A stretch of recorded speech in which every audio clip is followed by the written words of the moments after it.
Voilà, bonjour Anne. Bonjour Pascal. Alors nous avions envie de nous retrouver, j'ai envie de dire, pour un échange un peu particulier, puisque cette fois-ci, et tu me l'as proposé, on allait faire quelque part un échange à deux et voir de quelle manière nos mots respectifs résonnent en chacun de nous.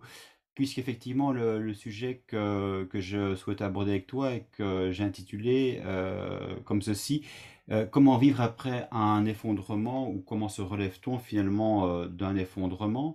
Et je voudrais brièvement, Anne, rappeler quand même un peu ton parcours pour qu'on sache d'où tu vas parler et d'où je vais parler également.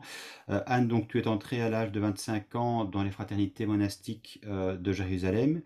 Et tu as été victime effectivement d'abus de la part du fondateur Pierre-Marie Delfieux. Et nous avions échangé en fait à ce sujet-là en juin 2021 déjà. Et l'échange était intitulé De la Jérusalem céleste à la fidélité à soi. Finalement, peut-être qu'effectivement, on va enfin, j'ai envie de dire, peut-être creuser cette fidélité à soi qui, pour bon nombre de personnes également, n'est pas du tout évidente à vivre à partir du moment où justement on a subi des maltraitances, qu'elles soient spirituelles, sexuelles, physiques. Dans ton livre, Anne, Silence dans l'Église, euh, par action et par omission, dis-tu, c'est un livre qui est sorti chez l'Harmattan en 2020. Tu parles justement d'un triple silence dans l'institution ecclésiale, dans la communauté religieuse et également la victime sous emprise qui se tait. Alors, j'ai envie de te poser une première question, Anne. C'est toi finalement qui m'as suggéré cet échange et j'avais envie de te demander pourquoi dans le fond tu nous as proposé cet échange et de le faire ici en l'espèce à deux. Oui, c'est un jour où nous avions échangé par téléphone et quelque chose me travaillait. Je me disais, Pascal, il s'en est sorti.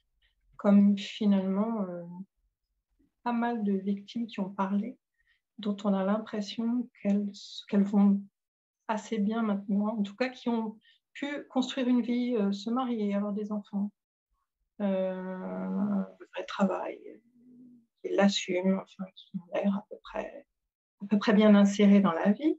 Je me disais, moi, j'ai vraiment eu beaucoup de difficultés avec tout ça. J'ai maintenant plus de 60 ans et je n'ai jamais été réellement insérée dans la société correctement, à part mon travail, mais que j'ai jamais pu exercer complètement à plein temps, même si je l'aimais. Affectivement, ça n'a pas fonctionné. J'ai pas construit, même si, bon, construire, ça, qu'est-ce que ça veut dire? J'ai construit autre chose. Et Hmm. donc, je me suis dit, je vais poser la question à Pascal, comment a-t-il fait?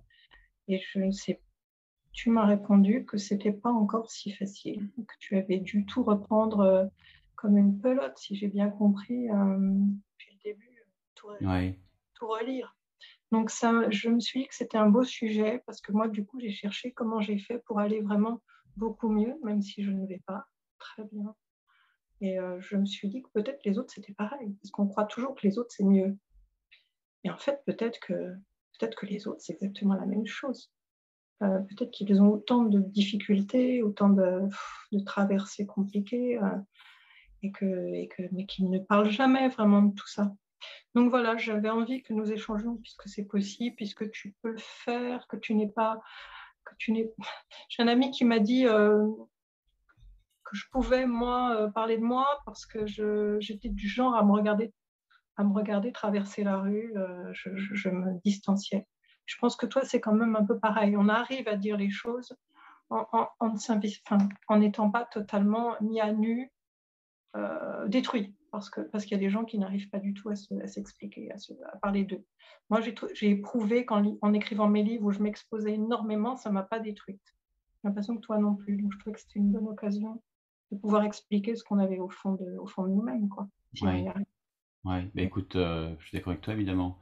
Et je te remercie de fait effectivement Anne pour cet échange que l'on va faire, je dirais, en toute simplicité, c'est-à-dire effectivement en allant au fond des choses et en montrant aussi quelque part ce chemin de libération qui, comme tu le dis, n'est jamais total, mais en même temps, il est en marche. Et c'est aussi quelque part ce qui nous permet de prendre, toi et moi, je pense, la parole, c'est de dire effectivement qu'on n'est plus dans cet affect, dans ce fond du fond, dans ce puits de noirceur où finalement la confusion était telle que poser des mots était juste impossible et que si quelque part on essaie de réveiller un petit peu ce qui était encore en friche chez nous, c'était du coup nous exposer aussi à une blessure extrêmement à vif et nous renvoyer à un effondrement, je dirais, originel.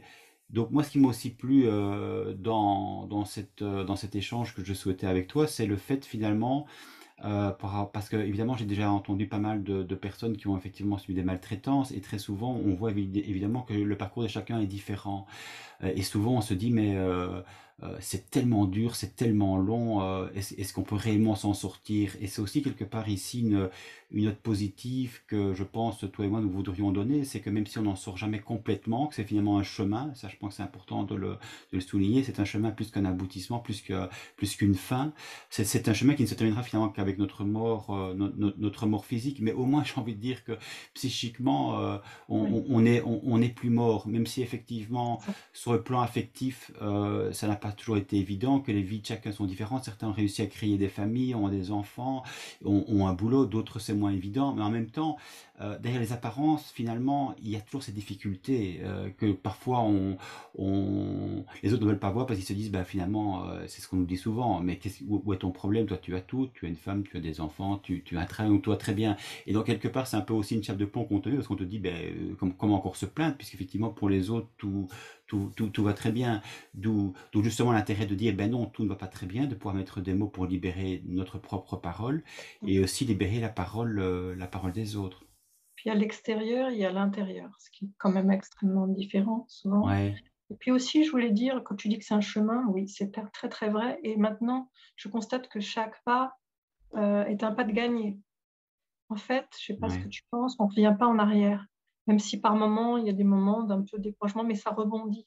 Hmm, C'est pas du tout ce que j'ai éprouvé pendant moi. Les pires moments ont été les 20 ans après Jérusalem, où là, j'avais plus aucun repère. Je savais pas vivre, parce que je savais pas vivre avant. ouais, Donc là, ça a été l'effondrement, mais absolu, une très grande solitude.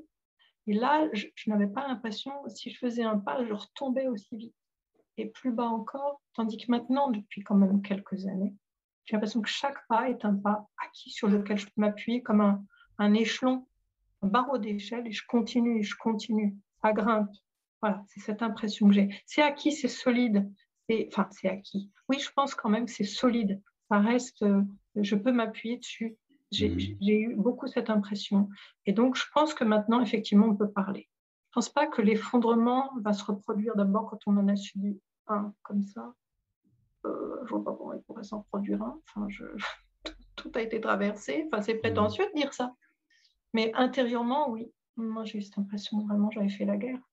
Ouais. Et en fait, une fois que ça, on a pu le retraverser, le revoir, le regarder en face, bah, c'est tout autre chose. Parce qu'on est autre. On n'est pas que ce combat qu'on a mené, en fait. Mais bon, c'est vite dit. Hein.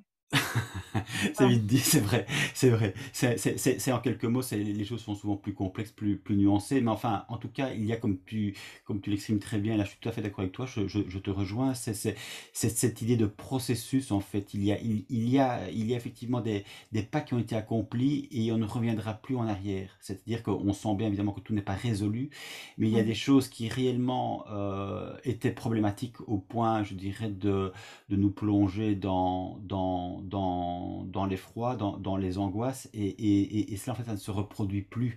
Et si si ça se reproduit à certains moments, à certaines occasions, c'est beaucoup moins profond. C'est-à-dire on a quelque part trouvé un petit peu aussi des solutions, C'est ça. nos petits trucs qui nous permettent justement de nous en Exact. sortir beaucoup plus rapidement. C'est moins violent et puis aussitôt on a le réflexe de survie de sortir la tête de l'eau. Aussitôt on sait comment faire. Ouais, Avant on ne savait pas.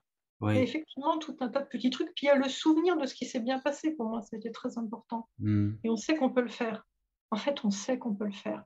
Et ça, tu connais cette phrase, il, attends, c'était: «Ils ne savaient pas que c'était impossible, alors ils l'ont fait». Oui, Je me suis dit: «C'est tellement ça, quoi. ouais, c'est ça. Je savais pas que c'était impossible, je l'ai fait et maintenant que je l'ai fait, je peux le refaire. Ben oui, C'est impossible, je c'est le refais». ça, c'est ça. Parce que En fait, tu es passé par une expérience positive et tu te dis: «Waouh, ça a marché une fois, ouais, ça peut oui, remarcher». je Alors recommence. alors qu'au départ, peut-être, il y a justement aussi cette peur de l'effondrement. C'est-à-dire que moi, je me souviens très bien au début, quand j'allais un petit peu mieux, je me disais: «Ouais, ça y est, c'est super, j'en suis sorti». Et puis après, chaque fois que je me rendais compte que c'était pas le cas, que je revenais finalement dans un premier temps en arrière, j'avais toujours cette peur de l'effondrement et donc quelque part, c'est Ouais, cette énorme tension entre celui que j'espère être, les choses, positives, qui se déroulent et en même temps, chaque fois, ce retour violent en arrière qui fait qu'à un moment donné, tu te dis: «Mais je ne vais jamais m'en sortir, en fait, c'est trop dur, quoi, c'est dur, c'est lent» et puis c'est quelque chose qui finalement imprègne chacun de tes jours. C'est pas comme si tu te disais: «Voilà, je vis ma vie et puis à un moment donné, tiens, j'ai un petit souci». non, Non, c'est vraiment c'est quelque chose qui est c'est une lame de fond, en fait, qui c'est là jour t'accompagne, et nuit, ouais. c'est Quand jour et c'est nuit, c'est toi, quoi. ça, Tu c'est vis ça. avec ça, tu ouais, c'est Ouais, très compliqué, hein. ouais. C'est toute une, enfin, je sais pas comment dire, c'est une remise, c'est une, revisitation de soi-même. C'est se voir autrement. Se dire: Mmh. «Non, mais ça aussi, ça, je peux quand même le faire». C'est ne plus se prendre pour rien du tout, Mmh. capable de rien, qui n'arrivera jamais. Et ça, je trouve que c'est quand même aussi assez compliqué de se dire: «Bah, ça, j'ai réussi, là, ouais, c'est ah, je suis trop forte». Ouais, ouais, J'ai c'est ça. trouvé ça, Oui. pas tout de suite, hein, au bout d'un bon moment où finalement je voyais que ça tenait ce que j'avais réussi à acquérir, bon, enfin, avec c'est un très gros travail, en fait. Mais c'est juste pour vivre, c'est pas pour avoir des choses, c'est pas pour posséder. C'est juste pour arriver à vivre, à tenir, à comprendre les clés, quelques clés, ses propres clés pour arriver juste à vivre, hein. Ouais. C'est pas, pour dominer le monde, hein, c'est Non, pas c'est du tout ça. ça. C'est Pour vraiment vivre pour arriver à continuer soi-même et à pas se dire: «Bon, bah, demain, moi, je me jette sous un train parce que là, c'est plus possible, je ouais. souffre trop, quoi, je souffre trop». La souffrance, à un moment, je trouvais telle que ça c'est comme si on n'avait plus de peau, enfin, je sais pas comment dire, c'est Mmh. là, on se dit: «Non, non, je peux plus continuer comme ça, ou bien j'arrête tout, mais je sais même pas comment faire». Ou bien non, j'essaie de je fais un effort, surhumain, en fait. Mais il y a aussi des moments où on peut pas les faire. Mais quand on a commencé et qu'on voit que ça marche et que enfin moi je sais que c'est parce que j'ai commencé, je me souviens très bien me dire un jour: «Il faut que je me crée maintenant des bons souvenirs». J'y arrivais pas parce que j'en avais que des mauvais et tous les endroits où j'étais passée en sortant de Saint-Gervais et puis les années suivantes, Saint-Gervais, 20 ans après, tous les lieux que j'avais fréquentés, c'était un problème d'odeur, c'était un problème de personnes, c'était un problème de chemin que j'empruntais, c'était, les lieux que je voyais, les endroits où j'allais, enfin, tout ça, c'était envahi de souvenirs sombres, avec des envies de mourir. Je me disais: «Je vais jamais m'en sortir parce que où que me mènent mes pas, je ne vois aucune issue, je suis triste, je suis ça me fait encore ça quand j'entends des de la musique classique que j'écoutais à ce moment-là. Je me dis: «Waouh!» j'ai une espèce de flamme de fond qui me prend en me disant je me retrouve dans l'état où j'étais alors. Alors, Mmh. il y a énormément des lieux aussi où je me suis forcée à retourner. Il y en a que j'ai pas pu, où j'ai pas pu, mais quand j'ai pu le faire, une fois que ça a été fait dans un état, bien plus, enfin positif, et bien du coup, je me crée un bon souvenir. Puis après, je me suis dit: «Je vais m'en créer un tous les jours, un par jour». Même traverser pour moi le jardin des plantes pour aller travailler, là, j'avais un bon souvenir qui me durait au moins jusqu'au lendemain, parfois plusieurs jours, parce que j'avais senti, les plantes, les fleurs, toucher les arbres, vu les animaux, parler avec les jardiniers, j'avais touché la terre. Je me dis: «Oh, quand même là, ça vaut le coup». Et du coup, ça, c'était un bon souvenir. En plus, j'étais vierge complètement de ce côté-là parce que je ne le faisais pas avant. Et ça, du coup, petit à petit, je ne sais pas si ça te parle, moi, j'ai créé comme ça des bons souvenirs.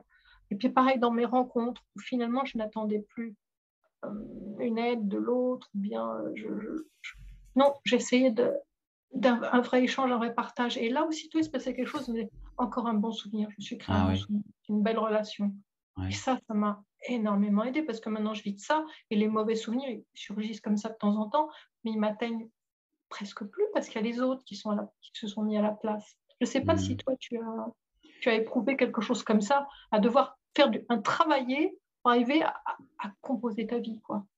Oui, c'est ça. Mais en fait, oui, pour rebondir, ce que j'aime beaucoup, en fait, en fait, moi, je dirais, en fait, la politique des petits pas, tu vois, en fait, parce que très longtemps, on se dit, il faut que ça aille mieux, donc on veut prendre des grosses décisions pour aller mieux, et en fait, on se rend compte que c'est juste, c'est juste énorme, quoi. C'est une montagne à gravir, et on peut pas y arriver au sommet, j'ai envie de dire, du premier coup. Donc, ce sont des petites choses, quoi. Moi, j'étais quelqu'un, justement, d'extrêmement renfermé, extrêmement taiseux. Je disais que j'étais mutique, c'est ce qui est tout à fait le cas. Et donc c'était des petites choses en fait. Je traversais la rue en prenant conscience que c'était moi qui traversais la rue. Je regardais les personnes en faisant attention effectivement au regard que je portais.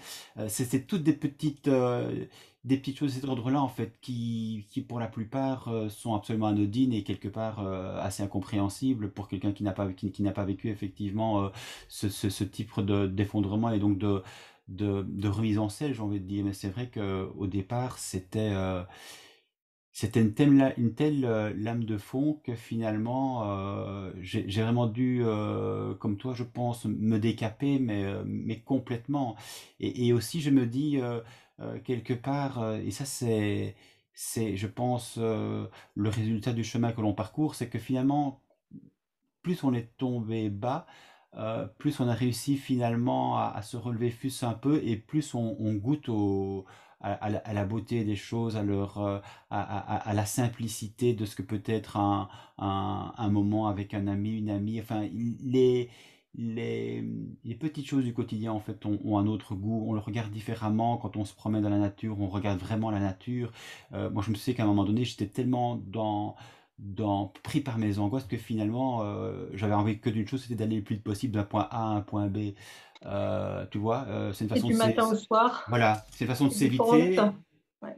On s'évite et on évite les autres. Et à un moment donné, je me dis, j'ai vraiment envie de savoir que je suis vivant et de marcher, je dirais, à mon rythme. J'ai envie de dire, pour le coup, en pleine conscience, c'est-à-dire en osmose avec soi-même et en osmose avec ce que je vois, ce que je vis, ce que je ressens avec la nature qui m'entoure. Ça, je trouve que ce sont des choses importantes. Et quand on voit aussi que quelque part ces choses-là sont possibles, effectivement, alors il y a une ouverture qui se fait aussi, on vit plus amplement et on se dit waouh, c'est un début, et c'est comme en fait aussi un appel d'air, c'est un souffle, et on se dit mais si c'est ça le souffle, si c'est ça la vie, j'en veux encore, quoi. Et donc un premier pas, je dirais dans le bon sens, on entraîne aussi un autre. Il y a un désir de vie, je trouve extrêmement fort chez l'être humain aussi, qui a vécu par des choses extrêmement dures, et parfois pendant des dizaines d'années il est complètement reclus, fermé en lui, dans l'incapacité de prendre en main sa vie, et malgré tout il continue en fait jour après jour ce dur labeur qui parfois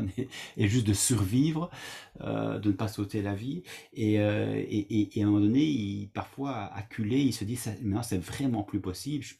J'ai pas passé encore 10, 20, 30, 40 ans de ma vie à la subir comme ça. C'est juste de la folie. Donc à un moment donné, au pied du mur, on se dit maintenant il faut rebondir et prendre ces petites décisions, ces micro-décisions en fait. C'est vraiment des micro-décisions pour moi à la base. Euh, C'est tout. Je me souviens, enfin, je raconte souvent ça à l'époque et encore maintenant. Je me suis jetée sur les documentaires animaliers, sur les grands prédateurs, parce qu'il y avait quelque chose de la survie là qui me fascinait, qui me donnait des leçons sur les animaux en général d'ailleurs, puis du combat aussi. En ouais. fait, je me rendais compte qu'il fallait que je me batte. Hein. C'est l'époque où j'ai commencé à faire des arts martiaux, parce que je me disais, j'ai besoin de me battre, enfin, je dois exister. Et puis ça me donnait du courage et de l'énergie, et ça m'a sauvée. Alors je regardais ces documentaires complètement fascinés, évidemment, c'était toujours très... c'est assez dur en fait. Mais alors, je trouvais ces animaux avec une rage de vivre, de Mhm. survivre, qui se protègent, qui se terrent quand ils sont blessés, qui attendent des jours meilleurs. Je me souviens, je lui ai dit ça à un ostéopathe, collègue, un de mes collègues, je lui ai dit, tu sais, c'est pas grave, j'ai mal, je suis plus au dos, mais j'attends des jours meilleurs depuis 3 semaines. Il me dit, mais ça va pas. Je dis, mais je fais comme les animaux, je me terre. Il me dit, un animal. Mais j'ai compris que c'est comme ça, que en espérant et en travaillant en attendant, en fait. Il y avait toute cette espèce de survie animale qui est montée en moi, où je me disais, mais je vais y arriver, parce que si j'attends suffisamment longtemps, si je me guéris, si je me soigne pendant ce temps-là, en fait, ça va aller. Et je me souviens, bon, l'anecdote rigolote quand même, c'est que c'était après l'écriture la publication de mon premier livre, où j'allais déjà énormément mieux après les livres. Et un journaliste de France 2, du Jour du Seigneur, m'appelle pour me dire, voilà, madame, on fait un documentaire sur enfin, sur les abus et les dérives sectaires dans les communautés. Et en fait, ça porte surtout sur comment vous en êtes-vous sorti. C'est-à-dire, est-ce que maintenant tout va bien? C'est vers toi et la foi? Je sentais que c'était bien ça la question. Et vous allez bien, enfin, il fallait que je sois la bonne victime.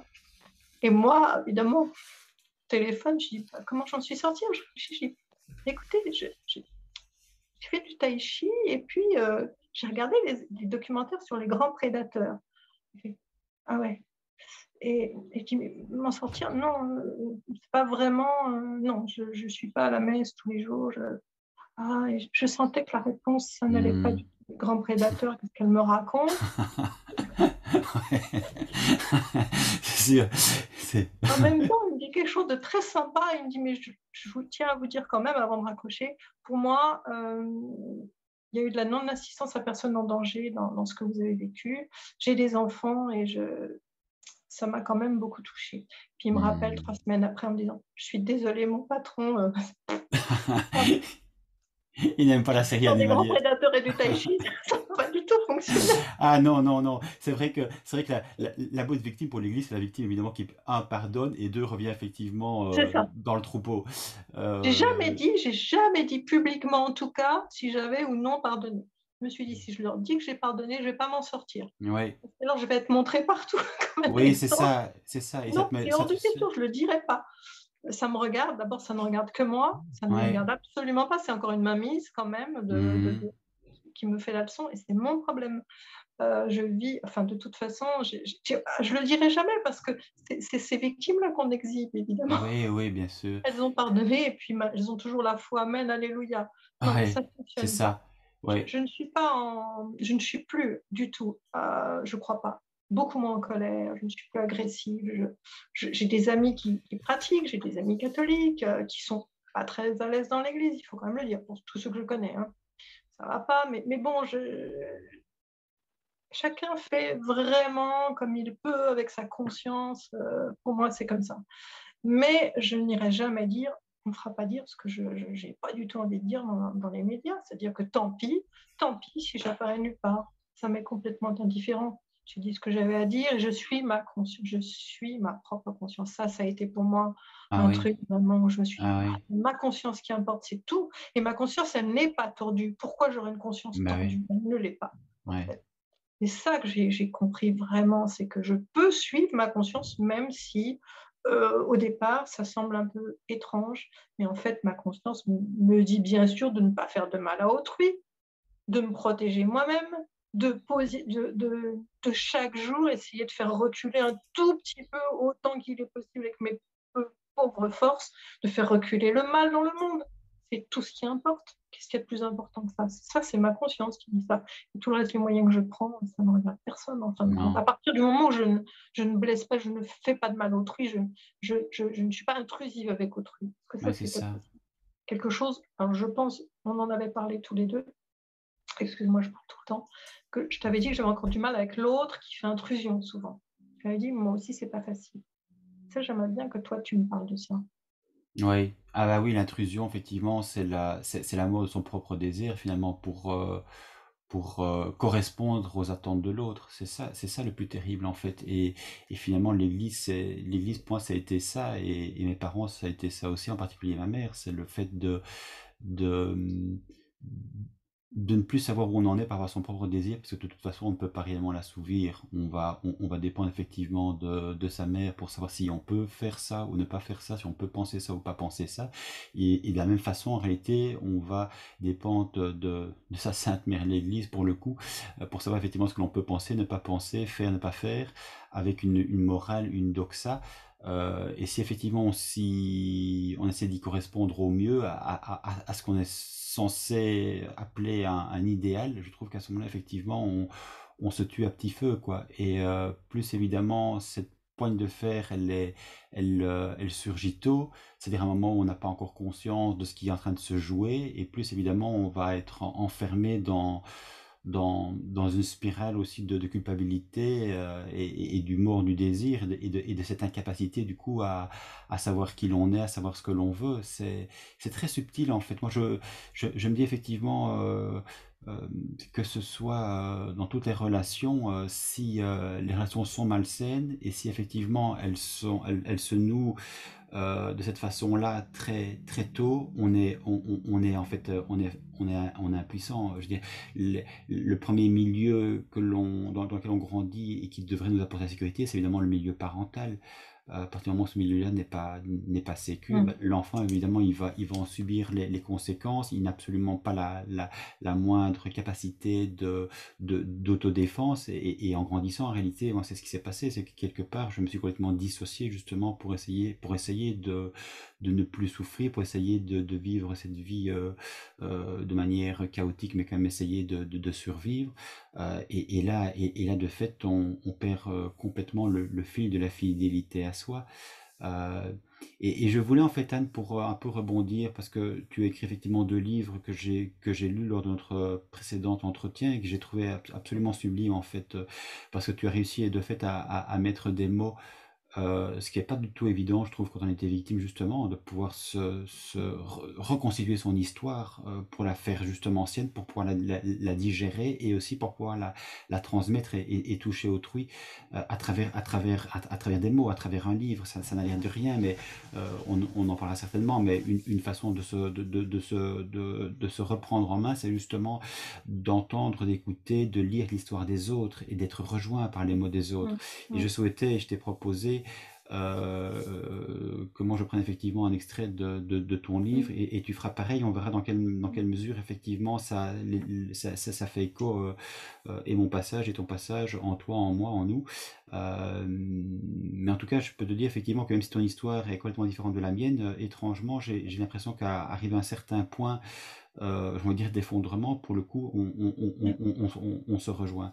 Donc je me permets de Mm. lire donc cet extrait que j'ai pris, et puis tu me diras ce que ça t'évoque, puisque l'idée aussi, Ouais. je te l'ai dit en off, c'est d'avoir cette possibilité d'entendre finalement ce que tu écris, d'être totalement disponible.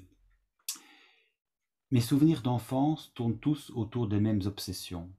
Le manque d'air car j'étais asthmatique, la terreur que maman se suicide comme elle l'évoquait régulièrement, et la présence-absence de mon père, comme une chape de plomb, jusqu'à sa mort brutale, l'année de mes 12 ans, sous mes yeux. C'était un dimanche de juin, et ma grande sœur, avait fait des tartes aux fraises. Je sens encore leur parfum mêlé à celui entêtant des lys blancs que maman avait déposés dans un vase. Je n'avais donc grandi que dans la relation à la mère. Le père était plutôt pour moi une ombre menaçante, ou une image en creux. Les années passant, le manque apparut, en même temps que je commençais à ressentir le besoin de me détacher de maman pour exister, l'attitude qu'elle me refusait. J'en éprouvais une immense culpabilité. Pierre-Marie vint d'un seul coup occuper tout le terrain, et je me jetai au sens figuré comme au sens littéral dans ses bras, comme une assoiffée. Il me tint rapidement lieu de tout. Il prenait à la fois la place du père fantasmé et celle de la mère, dévorante, omnubilante, tout cet espace vacant, alors qu'il ne savait tenir aucun rôle. Il n'était d'aucun soutien, ne m'aidait pas à me construire, pas même sur le plan spirituel. C'était un système de relations, complexe, subtil, morbide, que je ne connaissais que trop bien, et j'avais 24 ans, je n'avais pas fait tout ce long travail de démontage qui m'en a depuis libéré. Ouais. Quand tu lis ça, parce qu'en fait, je te le disais aussi en off, je n'ai jamais relu aucun passage de mes livres, jamais. Mm. Et, je suis toujours étonnée de ce que j'ai écrit. C'est moi qui l'ai écrit et je me dis oui, c'est juste. Et quand tu lis ça, quand j'entends ça, je me dis j'étais quelqu'un qui ne savait pas qui il était, qui elle était. Et en fait, je n'avais pas de limites à cette époque. Je ne voyais pas mes limites, mes propres limites qui étaient confondues avec celles de ma mère, ma mère adorée quand même. Et puis ensuite, c'était un tel terrain favorable pour toutes sortes d'abus ensuite. C'est-à-dire, on parle maintenant beaucoup du consentement. Je me suis aperçue que je ne consentais pas en général dans mes rapports avec les personnes, mais c'était comme ça parce qu'il fallait absolument combler le gouffre, le vide. Et moi, je ne savais pas où je m'arrêtais, où étaient les limites de mon corps, où étaient celles de ma mère. C'est très compliqué. Avec Pierre-Marie, ça a recommencé. Je ne savais pas où étaient nos limites psychiques tous les deux. Et je m'aperçois qu'en fin de compte, c'est ça qui a fait que dans cette vie complètement dingue que j'ai menée à Jérusalem pendant 7-8 ans, je ne savais même pas ce que c'était que des limites, où était la normalité. Et c'est comme si quand même la vie religieuse est une vie relativement anormale dans le sens où on est entre personnes, soit entre femmes, soit entre hommes.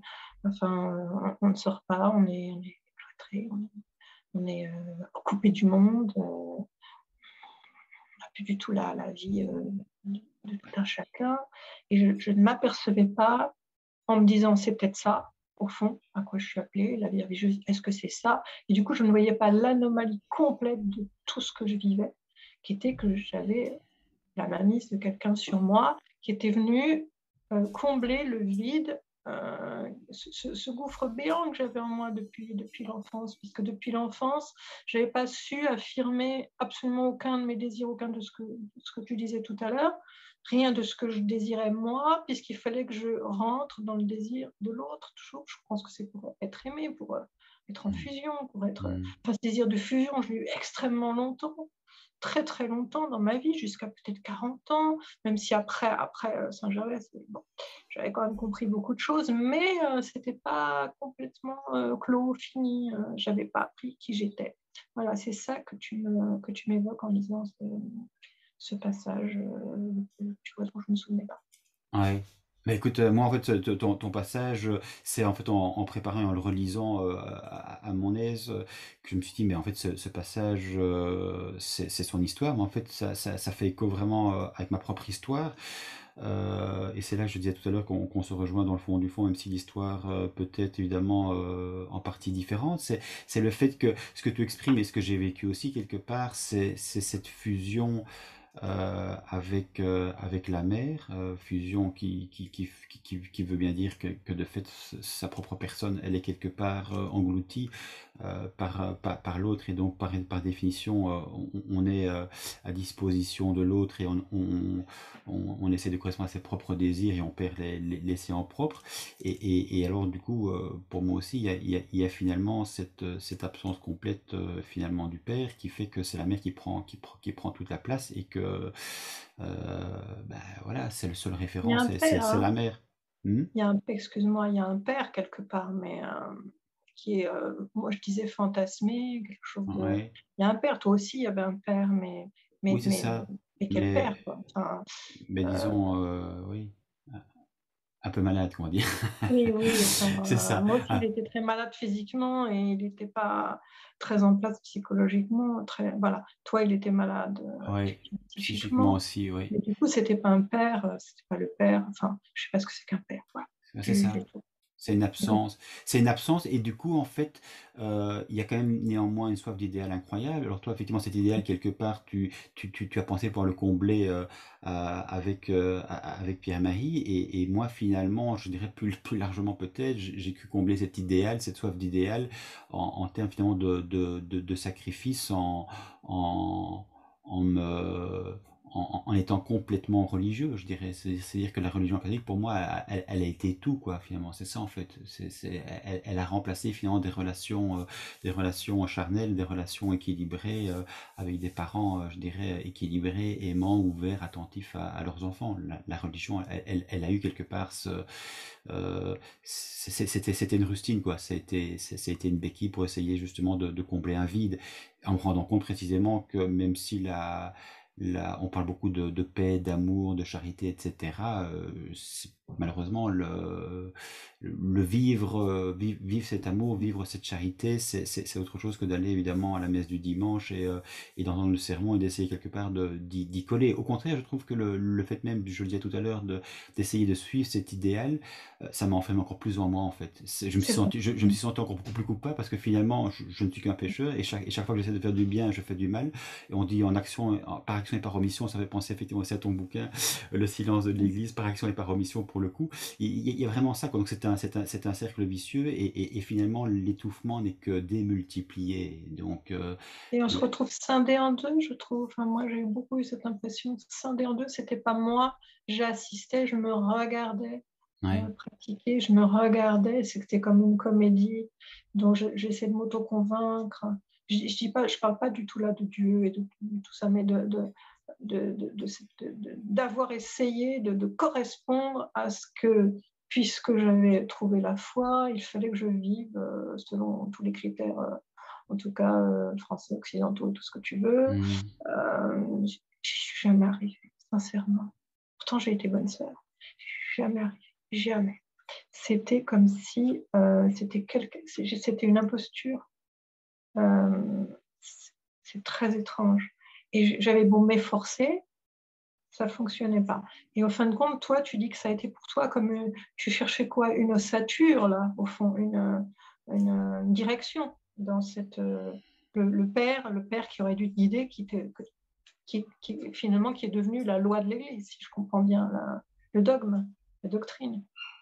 Oui, c'est ça. Se dire que finalement, le Père charnel, bah, il fait défaut, mais il y a finalement quelque part, ça va être comblé par le Père du ciel, quoi. Il y a un peu de ça. Et la mère, quelque part, la mère aimante, finalement, c'est la Vierge Marie. Il y a quelque chose de cet ordre-là, hein. C'est subtil, c'est pas forcément conscient.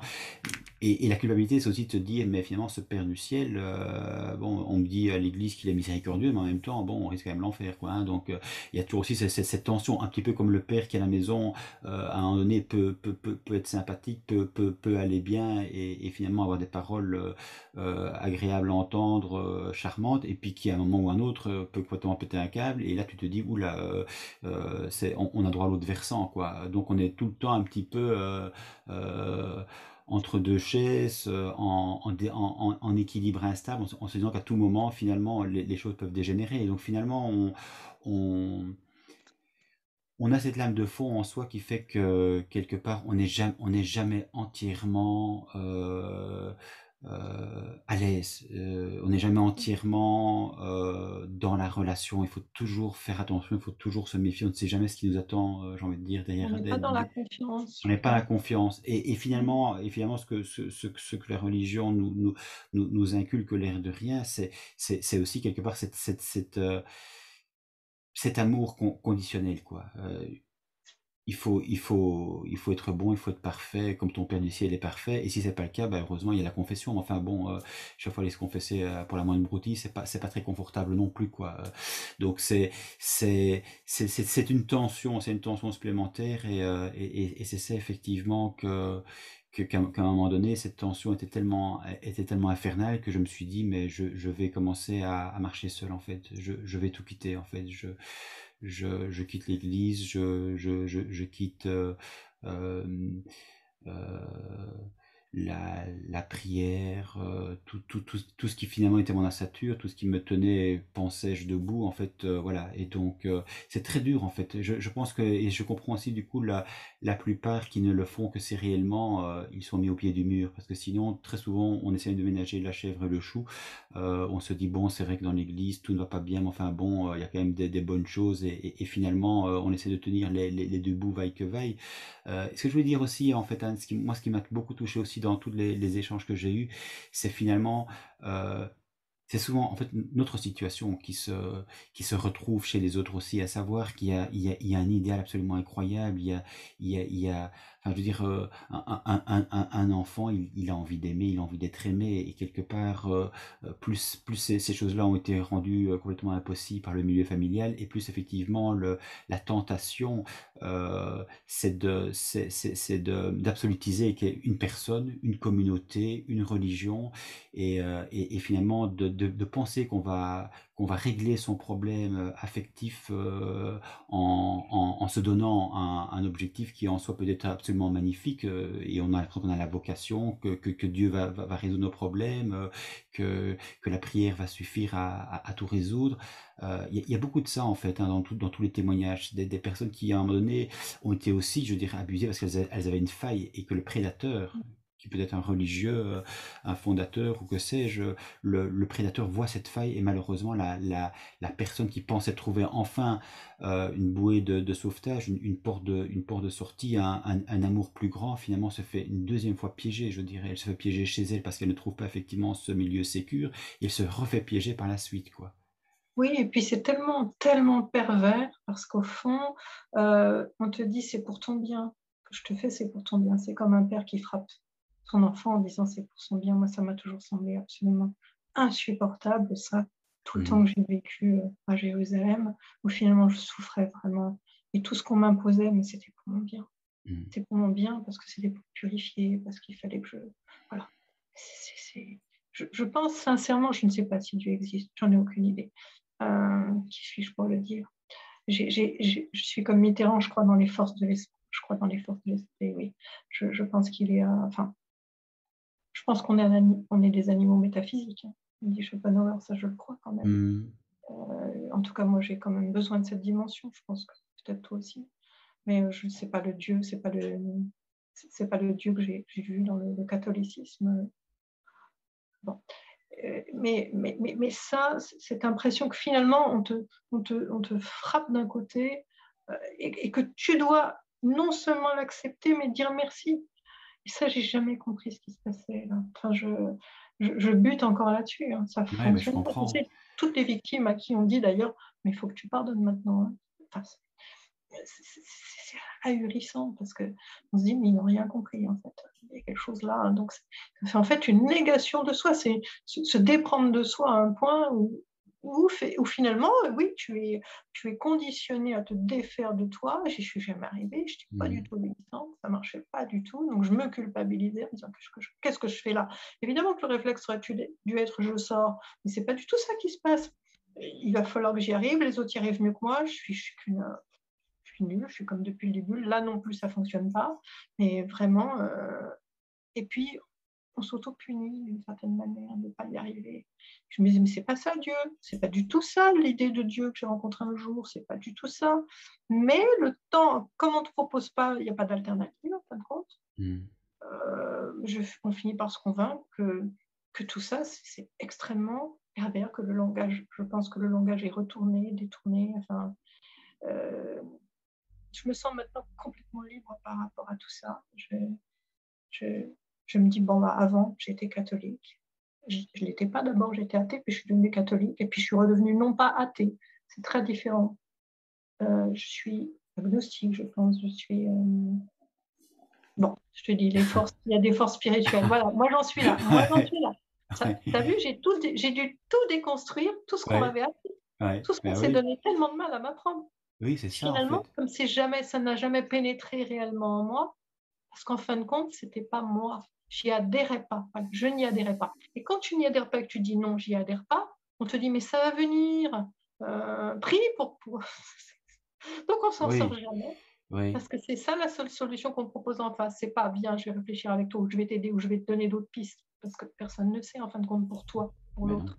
Non, non, c'est continue et puis tu vas voir. Il faut que tu arrives à rentrer dans ce chemin. Enfin bon, ça a été vraiment le truc à Jérusalem pour moi. Insupportables, comme l'ont été les trois vœux que tu es obligé de vivre forcément, même si tu ne les as pas faits, à partir du moment où tu es dans une fraternité comme ça. Et je me disais, c'était une espèce ça me ligotait complètement, ça m'enchaînait. Euh, je, je ne comprenais pas pourquoi finalement on m'amputait. On m'amputait de quelque chose qui n'était rien d'autre que la vie. Enfin, c'est ce Mmh. que j'ai ressenti. Alors je ne devais pas du tout avoir la vocation pour une réaction comme ça, hein, ça c'est clair. Mais en fait, je comprends plus ça, je comprends plus comment j'ai pu vivre ça. Tout ça pour être finalement protégée, alors que je ne l'ai pas été du tout, par quelqu'un qui me tenait lieu de père, de mère et de tout ce que tu veux à l'époque Ouais. et dont j'arrivais pas, je ne pouvais pas me défaire parce que c'était surhumain pour moi et qui m'enfonçait dans cette relation parce que lui-même n'allait pas bien et puis Mmh. aussi me manipulait comme ça. Enfin voilà, ça a été vraiment très, très compliqué, quoi et Ouais. le temps, les années que j'ai mis à avoir une relation correcte avec les gens, sans me dire, sans essayer moi de peut-être pas de les manipuler, mais de les faire entrer dans mon désir à moi ou qu'eux, heu, ne me fassent pas rentrer dans leurs désirs à eux ou que je les perçoive pas comme tels ou que quand ils me donnaient quelque chose, je me dise pas: «Mais c'est pour m'enchaîner». Enfin bon, ça a été vraiment d'une complexité, Ah donc ouais, j'étais c'est toujours en retrait. Je quittais les gens que j'avais aimés parce que je mmh. voyais pas d'autre solution, parce que tout de suite, ils rentraient dans mon espace, dans mon aura, comme je disais, comme dans mon univers où j'avais absolument besoin de respirer, de penser, de réfléchir, d'être moi et tout ça a été d'une complexité, quoi, Bah oui. vraiment, j'y suis un peu Mais c'est un beau che arrivée. mais c'est un beau chemin et c'est vrai que en fait, quand tu dis ça, Anne, je me dis, et c'est parfois une difficulté qu'on a aussi, c'est de se dire: «Waouh, je suis quand même une femme bien ou un homme bien» entre guillemets. J'ai quand même réussi à surmonter pas mal de choses. Je peux être fier du chemin parcouru. C'est ça aussi parfois, il faut parfois de temps en temps, c'est parce que en fait, comme on n'a pas eu des compliments, j'ai envie de dire, une reconnaissance, de la part des personnes qui auraient dû justement, être là pour dire: «Tu es quelqu'un de bien», du coup, en fait, on doit se faire des compliments à soi-même et du coup, comme on l'a pas reçu, évidemment, c'est très compliqué parfois de se dire, «Je suis quelqu'un de bien». On a plus parfois tendance à dire: «Je suis juste une merde et j'essaie de survivre comme je peux et je suis pas grand-chose» et quand je retombe en plus, vraiment, tu as vu qui tu es, quoi. Donc C'est ça. là aussi, je pense que ça aussi, ça fait partie pour moi des petites choses, en fait, que j'ai fait à un moment donné, c'est de me regarder et de me dire: «Mais tu as traversé quelque chose que tu n'aurais pas dû subir et arrête de te sentir, coupable. Tu es victime et tu peux effectivement et tu dois, te relever d'abord pour l'enfant que tu aurais dû être et que tu n'as pas été. Et pour cet enfant-là, en fait, relève-toi, il a le droit de vivre lui». Et ça, je trouve que c'est intéressant. Et autre chose, en fait, que, tu me fais penser en t'écoutant, c'est toutes ces certitudes, en fait, qui nous ont été, inculquées et on se rend compte que ces certitudes, en réalité, c'est du vent, en fait. C'est Oui, c'est c'est du mensonge et donc finalement la vie, c'est ça qui est assez incroyable finalement, c'est qu'on a passé le plus clair de notre temps à déconstruire en fait, pour essayer de vivre, alors qu'en fait on aurait peut-être pu effectivement et dû simplement vivre notre vie et je dis souvent, j'aime bien cette image comme un peu comme on respire. Je veux dire que moi je sors dans la rue ou quand je suis en train de te parler, on est en train de respirer et on ça c'est pas un effort, je veux dire c'est quelque chose qui est censé être naturel et vivre quelque part devrait aussi être naturel. Or justement on sent cette tension, on sent ces angoisses, ces difficultés dans le quotidien par rapport à des broutilles, alors que d'autres, de fait, n'ont pas ces mêmes difficultés-là.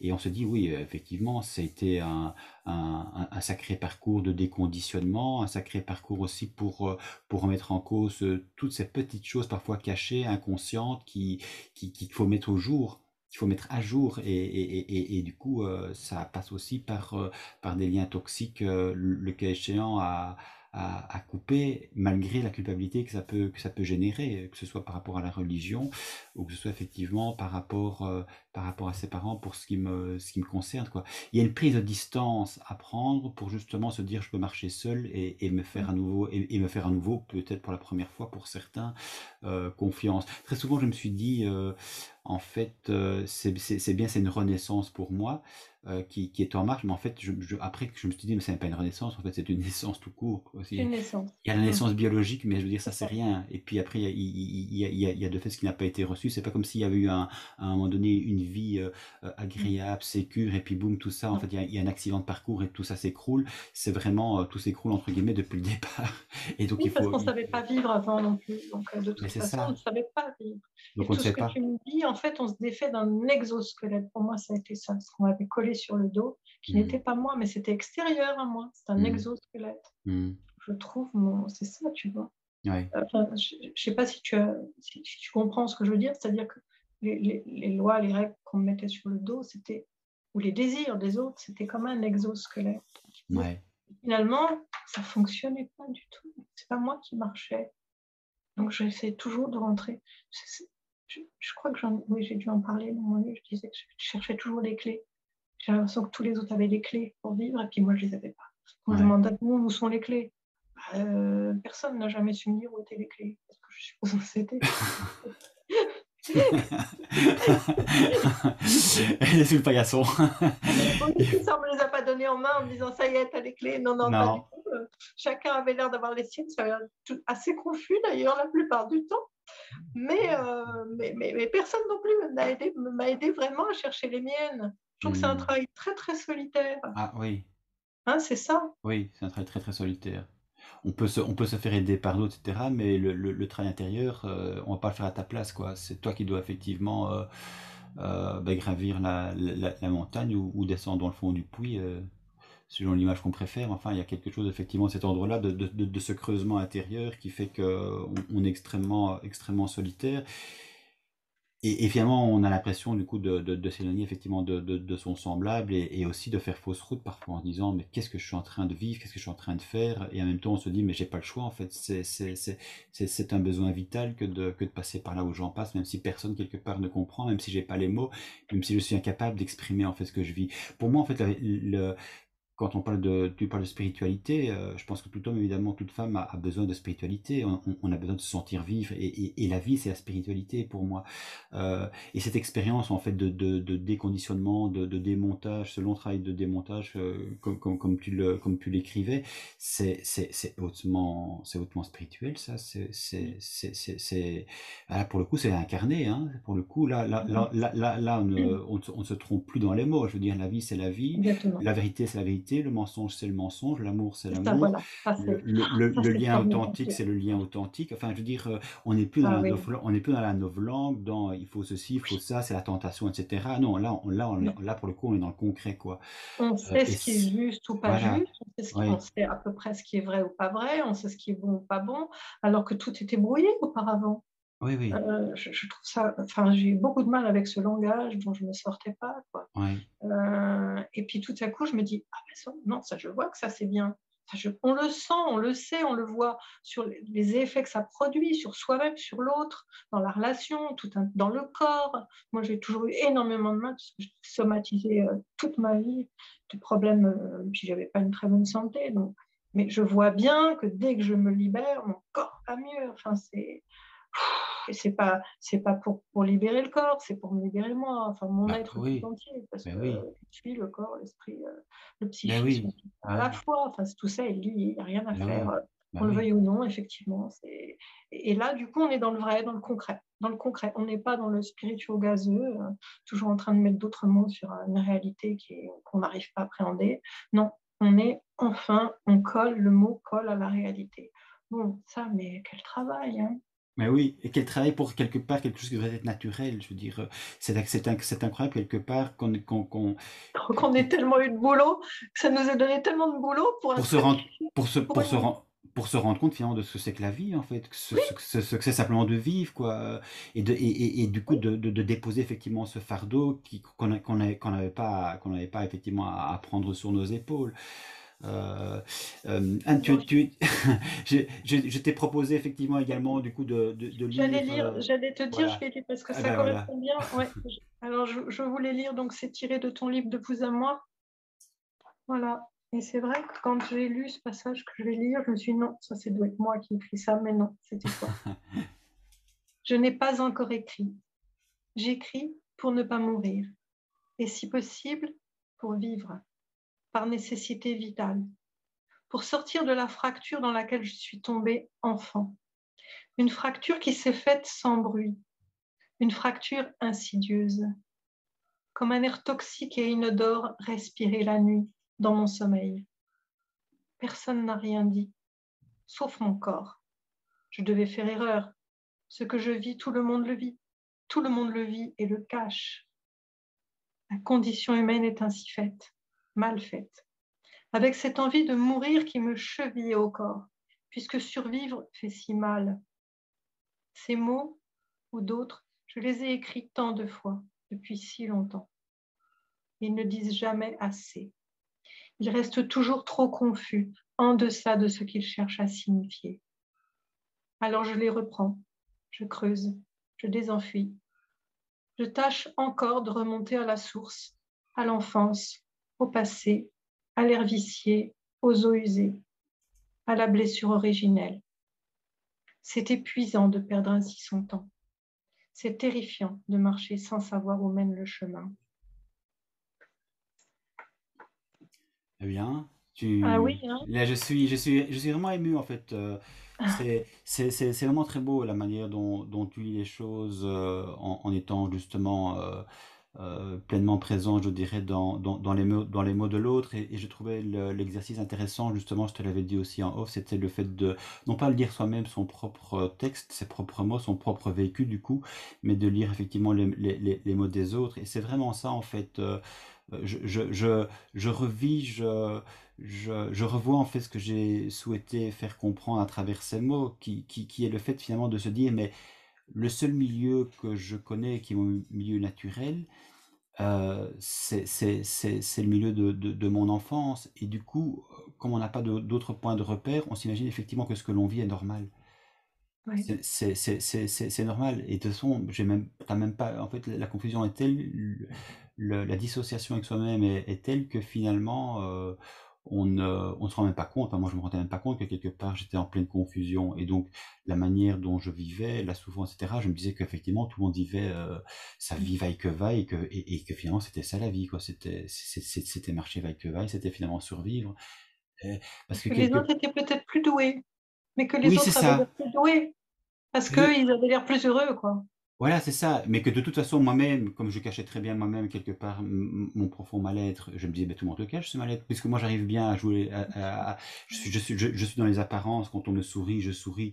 Mais je me dis, moi, je sais que je souris en fait à l'autre. Mais si ça tombe, l'autre en fait, il sourit aussi, mais réellement, il est pas heureux, quoi. C'est un paravent, quoi. C'est ça.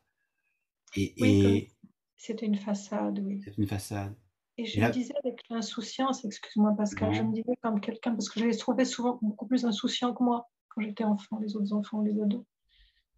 Enfin, une amie m'a dit récemment, jusqu'à 30 ans, j'étais insouciante. Je lui dis, sous quoi? C'est- c'est- Le ça veut- mot ne m'évoquait strictement rien. Moi, je Mais oui, c'est ça en fait. Mais c'est ça en fait le truc, c'est que ce sont des mots en fait qui ne veulent rien dire pour nous. Enfin, je veux dire, à partir du moment où on n'est pas dans la vie, le mot légèreté, le mot amour, le mot amitié, le mot lien, enfin tout ça est mort en fait. Enfin, je dis, c'est à partir du moment où on est en lien qu'on se dit waouh, c'est ça le lien en fait. Ouais, c'est magnifique. C'est un truc que je connaissais pas quoi. Ça sort de terre comme ça sortirait du néant quoi. Et puis c'est une Euh, merveille, non? et puis c'est une merveille, c'est une merveille. Et puis, en fait, ça permet réellement d'entrer en lien. Pour le coup, ça permet réellement de rejoindre l'autre, et ça permet aussi du coup de se rendre compte que ce que l'on pensait pour le coup quand même, on pensait quelque part que ça nous était propre, et qu'on était finalement à un moment donné, on se dit mais finalement je suis peut-être le seul réellement à souffrir. Et puis en rentrant en lien, en osant se dire, on rejoint l'autre et on se dit waouh, l'autre aussi en fait il vit des choses compliquées.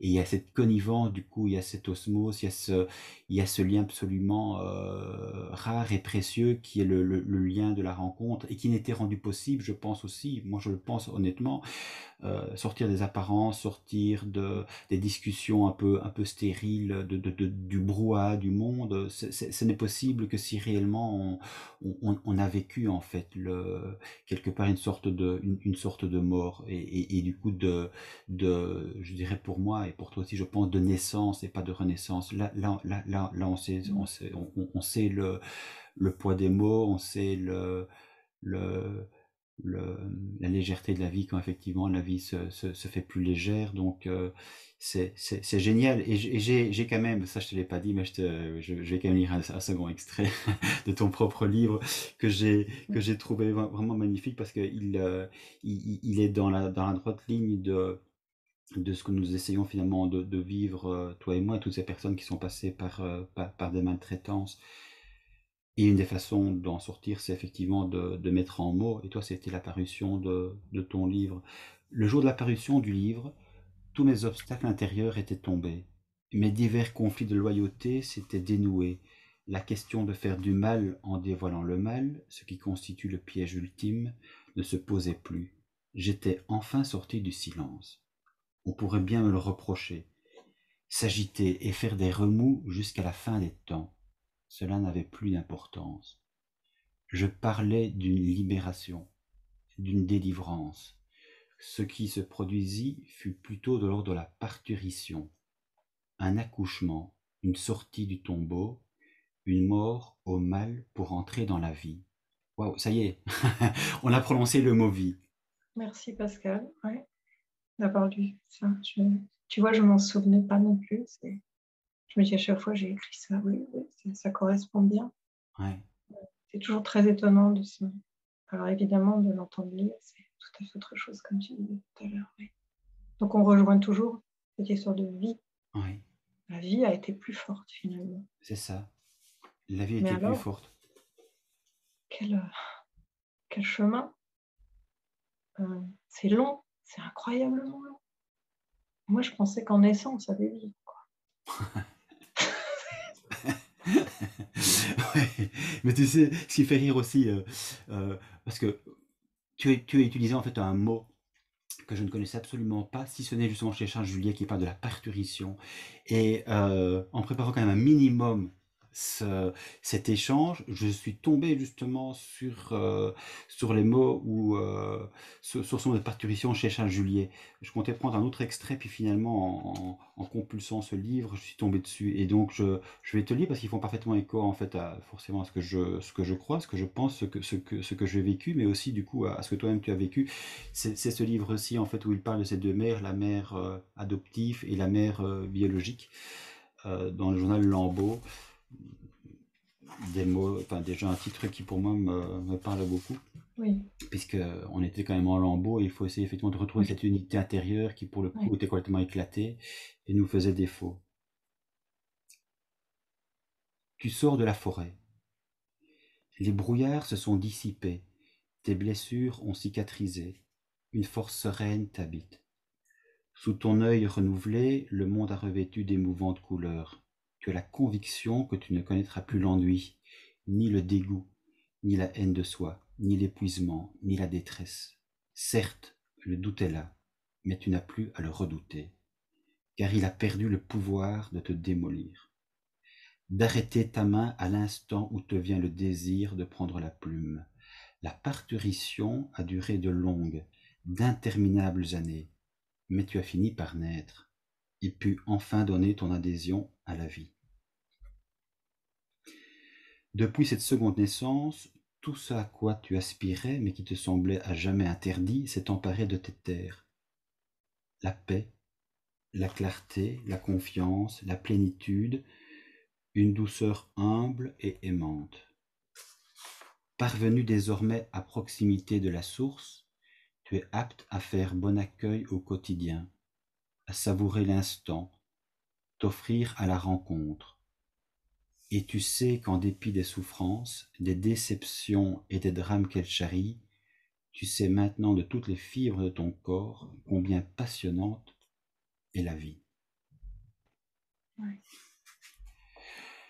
Alors, je l'ai choisi comme extrait de son livre parce que je le trouve magnifique, mais c'est un chemin. Je dis aussi, et c'est moi beaucoup d'émotions parce que honnêtement, je me sens absolument pas à la hauteur des mots que j'ai prononcés. Je pense vraiment, et ça pour moi c'est aussi important à un moment donné, c'est de se dire que tout en fait, quand on perd la confiance en l'autre, du coup, les mots, on a l'impression que tous les mots sont piégés, on ne peut plus faire confiance aux mots non plus.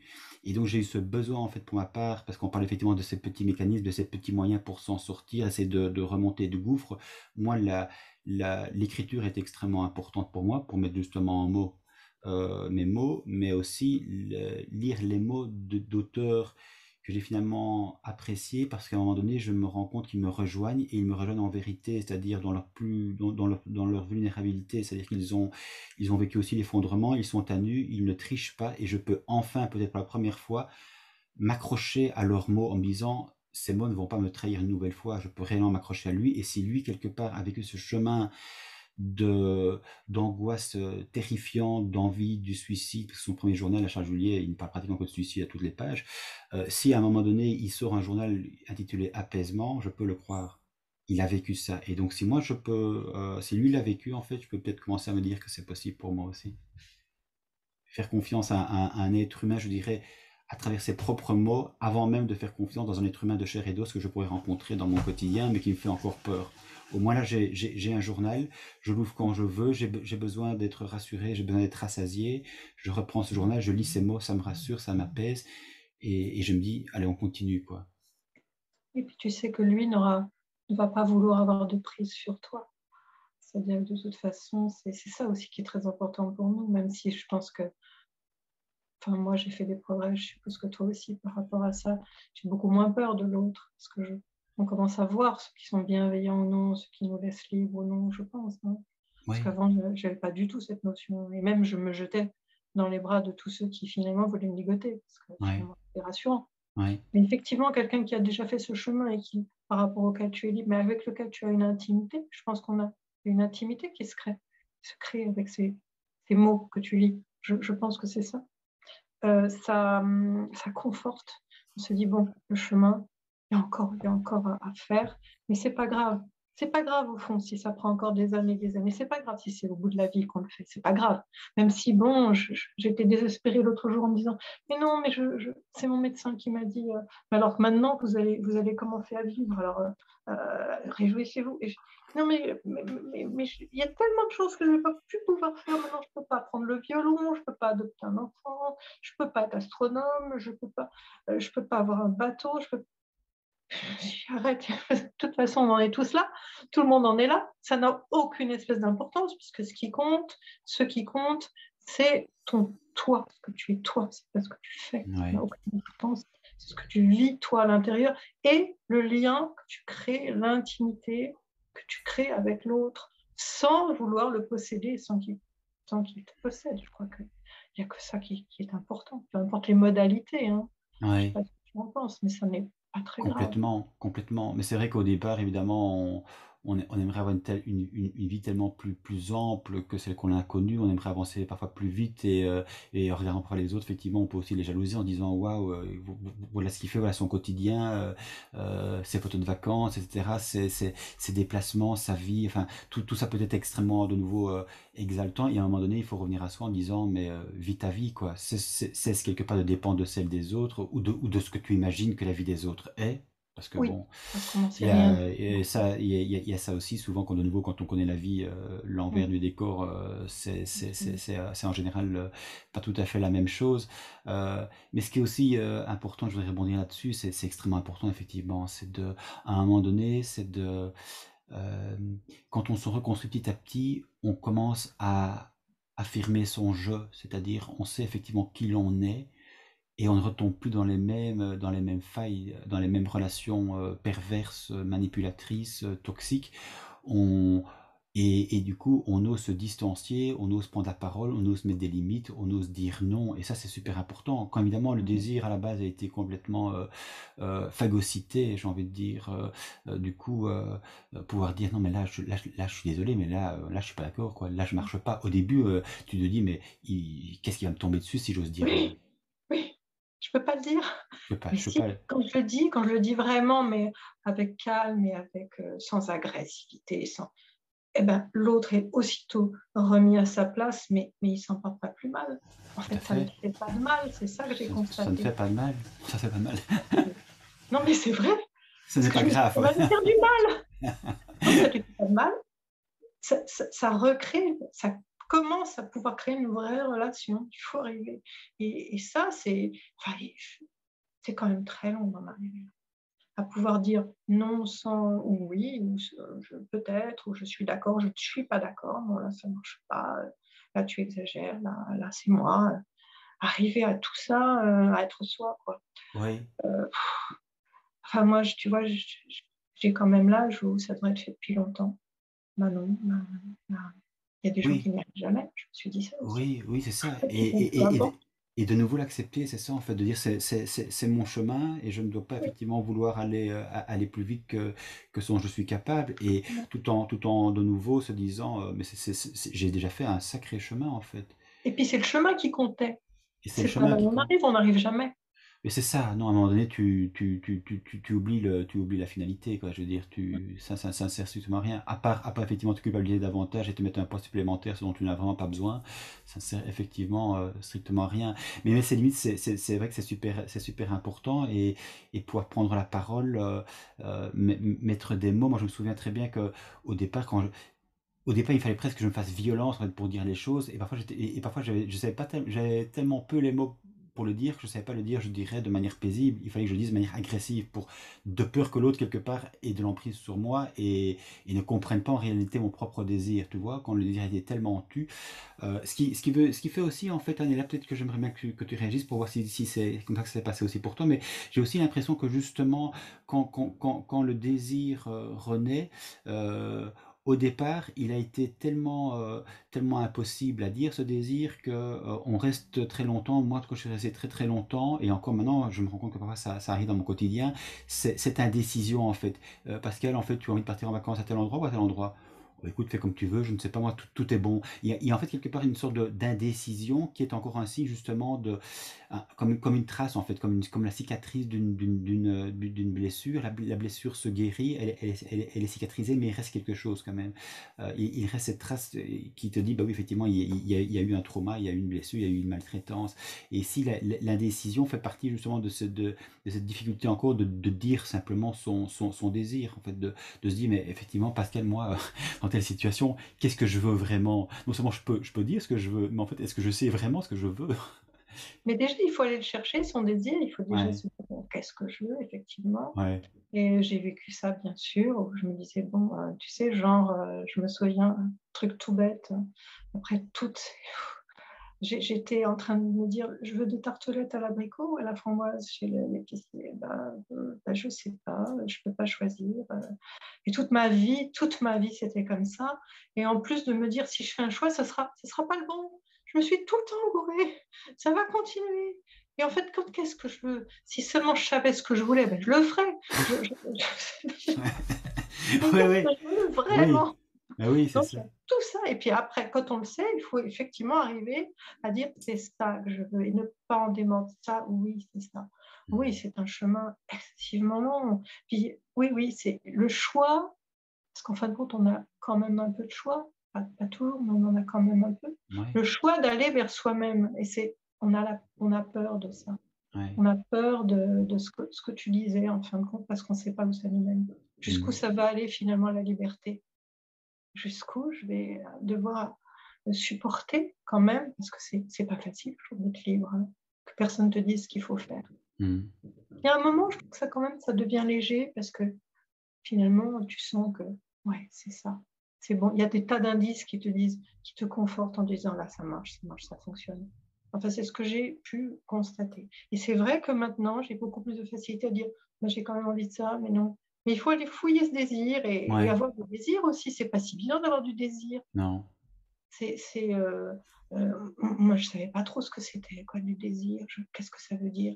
Je voyais bien ce que c'était la joie. Mais je me souviens, j'étais chez une amie après Saint-Gervais, 2 ans, 3 ans après, euh, que j'avais connue avant, et son mari me parle des relations aux autres, de désir et de plaisir. Et je dis, quoi? Désir? Qu'est-ce que tu racontes? Désir, plaisir, c'est quoi? Je vois bien un peu ce que peut être la joie, parce que j'aimerais bien aller vers ça. Et j'étais Mm. tellement sortie de plus dans le monde, plus dans l'envie, oui, dans le désir. Je ne savais plus ce que c'était, je ne savais plus vivre. Et ça, je trouve que maintenant, je retrouve peu à peu, ben, j'ai envie de ça, j'ai envie de le faire. Et puis, ça me procure effectivement du plaisir ou de la joie. Mm. J'arrive à choisir, à dire c'est plutôt ça, c'est plutôt ça. Et je trouve que ça fait un bien, mais considérable. Et c'est dans les toutes petites choses, hein. C'est pas dans les, parce que les grandes options de la vie, pas tellement, bon, pas tellement la main dessus, mais dans les petites choses au jour Ouais, le jour. bah oui. C'est ce qu'on disait au début, les toutes petites choses de la vie, les petites victoires, les petits plaisirs, les petites choses qui résonnent, qui tout à coup te font vibrer, te font vivre, quoi. Mm. C'est, tu vois, finalement, on se contente de peu, je trouve. Moi, j'ai peu de je veux juste être moi, quoi. Oui, c'est ça. Oui, oui, mais c'est ça exactement, en fait. En fait, on a besoin de peu de choses pour réellement être, incarné, je dirais, pour Mmh. vivre sa vie avec plaisir, avec envie, avec désir. C'est vrai que le mot désir, moi, j'ai vraiment eu l'impression très très longtemps que c'était vraiment un gros mot, quoi. C'est comme si je révélais quelque chose d'absolument impudique, que c'était vraiment un truc. Complètement fou, quoi. Je veux dire, où ça va, ça va me mener où, en fait, le désir? C'est quoi le désir? Et si j'assois mon désir, qu'est-ce qui va se passer? Qu'est-ce qui va encore s'écrouler? Qu'est-ce qui va me tomber sur la tête? Qu'est-ce qui va arriver? Vers où je vais? Qui je vais, du coup je vais trahir? Et Oui, c'est ça. il y Puis a un au sentiment moins, de culpabilité aussi. Il y peut-être a tout ça. assumer le désir de l'autre. Moi, j'ai toujours réussi à faire ça, mais le mien, je Hmm. sais pas où il est. Parce que le désir de l'autre, il y avait pas de problème, hein, je le faisais, hein. Fais-moi Ouais, plaisir, bah, OK, bah oui, oui, c'est ça. Oui. on est un objet, enfin pas un objet, on se ce que tu disais tout à l'heure, on se dédouble. C'est-à-dire qu'il y a une partie de moi, je me regarde le faire, mais en fin de compte, je suis pas dedans, quand je fais plaisir à l'autre. Non, bien sûr. Juste pour lui faire plaisir, pas mais juste pour satisfaire chez lui, enfin ce que j'ai vécu, pas je parle pas des relations que j'ai vues maintenant, mais ce que j'ai vécu dans ma vie, dans la famille, où c'était une relation d'amour, hein, mais bon, d'amour mal placé, enfin compliqué. Et puis ensuite, à Jérusalem, où finalement je rentrais toujours dans le désir. Et c'était ça mon identité, c'était le Mhm. désir de l'autre. Mais pour sortir de ça, pour arriver effectivement à ne pas culpabiliser en se disant mais moi aussi, je peux quand même avoir un désir, des désirs. Alors toi, ça a été, je pense, le carcan de l'éducation religieuse qui t'a complètement, tu n'as pas de désir, Mais tu dois pas avoir de désir. mais tu C'est mal. vois, oui, mais en même temps, toi, ce qui est incroyable, c'est que quelque part, c'est moi aussi qui ai pris, entre guillemets, ce manteau, ce fardeau sur les épaules, parce que j'ai une sœur qui a forcément eu les mêmes parents que moi, enfin pas forcément, enfin en tout cas ici c'est le cas, pour les deux, et elle n'a pas eu du tout, en fait, voilà, elle n'a pas eu une facile, c'est pas ça, mais elle n'a pas eu du tout les mêmes réflexes, c'est-à-dire que la religion, elle, ça ne l'a jamais intéressée, et elle a vécu d'autres expériences, euh, mais en tout cas, pas l'expérience, pas l'expérience religieuse. Donc c'est incroyable. Ce qui fait aussi d'ailleurs qu'on s'est complètement loupé pendant notre enfance, notre adolescence, et qu'on s'est finalement retrouvé très tard. On s'est retrouvé aussi justement à l'injonction de notre humanité, j'ai envie de dire, au moment où j'étais capable de l'entendre dans son propre vécu et où j'avais plus cette grille de lecture qui était une grille de lecture de nouveau religieuse, le bien, le mal, ce qui se fait, ce qui ne se fait pas, comment il faut penser, et voilà. Ma soeur était tellement différente de moi qu'à un moment donné, on n'était pas, j'ai envie de dire, on n'était pas compatibles. Mmh. On était incompatibles, bien qu'ayant vécu sous le même toit. Et du coup, en fait, on a complètement ignoré l'un et l'autre ce qu'on avait vécu sous le même toit. Ça, c'est absolument invraisemblable aussi. C'est-à-dire qu'elle, du coup, pour revenir aux apparences, elle pensait que moi, parce que j'avais femme et enfant, j'avais réussi ma vie, j'étais super heureux Mmh. et c'était magnifique. Et moi, je pensais en fait qu'elle avait vécu une vie plus extravertie que moi, hors du carcan de la religion, et que de ce fait-là, en fait, elle était super heureuse aussi. Et puis, à un moment donné, on s'est rencontrés justement au travers du premier livre que j'ai écrit, Folie du père, Silence de la mère. Et là, quand elle a lu ça, elle est tombée de haut en disant, oh, purée, t'as vécu tout ça, je savais pas. Et en fait, elle a été rejointe par ce livre-là, ce qui fait que moi aussi, je me suis dit, ah ben toi, t'as vécu aussi tout ça. Tu vois, en fait, c'est ça aussi, Mmh. quand on se livre, on se délivre, mais alors on délivre les autres aussi. Il y a vraiment une osmose, pour le coup, qui se fait. Et ça, je voudrais que l'on rebondisse là-dessus peut-être, Anne, parce que pour moi, c'est un point extrêmement essentiel aussi dans ces petits moyens, justement, pour aller mieux, pour vivre. C'est aller à rebours, en fait, du premier réflexe, qui est de se dire, le lien m'a détruit, et donc très longtemps, j'ai pensé que je pourrais m'en sortir sans les autres. C'est-à-dire sans Mmh. devoir renouer le lien, puisque le Oui. lien est tellement morbide, tellement mortifère, tellement, tellement dangereux. euh, du coup, je vais m'en passer, quoi, de l'autre. Mmh. Voilà. Et à un moment donné, je me suis dit, si je veux me reconstruire, ça va être compliqué, mais ça va devoir impérativement passer par le lien à l'autre. Et pour le coup, essayer de vivre effectivement un lien sain, de confiance, d'amitié, enfin, quelque chose que tu n'as jamais connu. Donc, c'est de nouveau construire un lien sain à partir de quelque chose que tu n'as pas vécu. Et ça, c'est redoutable aussi de passer de ce non-lien à ce lien. Mais ça fait partie de la naissance. Et en fait, moi j'ai fui le lien pendant jusqu'à peut-être il y a 10 ou 15 ans. en me disant je me passe très bien des autres, ça va très bien. Et en fait, mais j'étais morte à l'intérieur. Un jour, je me suis aperçue de ça, que j'étais morte à l'intérieur. Mais j'avais tellement peur du lien qui allait m'entraîner jusqu'où. J'en avais une trouille, mais c'était insensé, quoi. Et bon, c'est pas complètement fini, mais effectivement, c'est ce qu'on disait au début. On, on a eu, enfin moi j'ai eu un moment, ouais, le désir, enfin la vie forcément devait repasser par ce lien absolument vital à l'autre. Ça c'est et c'est vrai que c'est très long parce qu'on a peur, mais il faut arriver aussi, dès qu'on est soi-même, dès qu'on est à peu près soi-même, ça peut fonctionner parce que Ben oui. l'autre ne peut plus rentrer dans ces fameuses failles. Et puis, bon, il faut quand même dire aussi qu'on choisit un peu. Enfin, moi, je choisis un petit peu. Hein. Je ne prends pas n'importe quelle relation. Je ne me lie pas d'amitié avec n'importe qui. Je vois tout de suite Mm. si ça va être impossible et j'arrête tout de suite. Mm. Je sais que je ne suis pas capable de nouer une relation toxique. Je ne veux pas le faire. Mm. Ce n'est bon pour personne. De toute façon, je ne suis pas la personne qu'il faut. Bon, et c'est fini. Ça ne se passera plus jamais, quoi. Enfin, j'espère. Et du coup, ces liens qui se nouent peu à peu maintenant, comme tu dis, sont sains, sont bien à leur place, jusqu'à même une relation, sans penser au physique, mais intime, intellectuellement. Hein, je trouve que j'arrive beaucoup plus facilement à faire ça.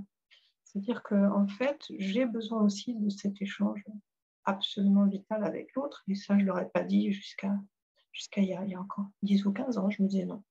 Moi, j'ai besoin d'absolument personne. Ça va aller très bien comme ça. Parce que ça me fait trop de mal, exactement ce que tu dis. Ouais. Ouais. Là encore, malheureusement. Ben oui. Tu vois, en fait, malgré des On n'a histoires. plus la même vie. Eh ben, c'est un peu effectivement peut-être le, le, le ou les mots de la fin. Je pense je pense que de nouveau, effectivement, c'est un peu ce qu'on disait au début, Anne, mais c'est qu'à partir du moment où on a touché son propre fond, on peut effectivement avoir des vécus différents, forcément, et pour autant se rejoindre comme on ne peut pas effectivement rejoindre une autre personne de la même façon. Donc c'est un petit peu, j'ai envie de dire, c'est QFD, c'est-à-dire que ce que l'on a dit, nos propres expériences, tout ça effectivement fait corse et complètement, complètement relié, quoi. Et que finalement, c'est peut-être ça effectivement la vie aussi, hein, dans toute sa complexité, dans toute sa banalité parfois, dans ce qu'elle peut avoir d'extrêmement dure, éprouvante, et en même temps, il y a des petites pépites comme ça, il y a des rencontres qui peuvent se faire, il y a des mots qui peuvent se dire, des mots qui peuvent s'échanger, il y a une entente, une compréhension de l'autre, un autre rapport au monde en fait, c'est ça. Et puis ça devient plus facile, je trouve, au fur et à Ouais, mesure, le chemin, justement, il me semble, hein, malgré tous les aléas, malgré tout ce qui est très, très compliqué, mais ouais. je trouve qu'intérieurement, à partir du moment où ça se simplifie, comme ça, ou s'il y a une espèce de pacification, finalement, tout devient quand même plus facile. Hmm. On, peu importe finalement le temps que ça va, on n'en sait rien, tant que ça va durer, on sait pas Non, du tout. Mais enfin, on profite du jour, au jour le jour. Je trouve que c'est ça. Ça, ouais. c'est un truc inouï quand même. Hein. Oui, oui, se dire que finalement, malgré les années qui sont passées, c'est quelque chose qui est enfin possible, quoi. Qui est enfin possible, alors que ça paraissait effectivement totalement improbable par le passé, quoi. Ouais. Voilà. Bah écoute Anne, je te remercie Mais, pour cet échange, pour m'avoir proposé cet échange auquel je c'est ne moi m'attendais qui pas, mais voilà, c'est magnifique. Merci encore pour ce lien, pour cet échange, pour cette rencontre. Merci à merci toi. de t'être dévoilé comme ça. Et toi également, Anne. Merci. Merci. À Bon, à bientôt. bientôt.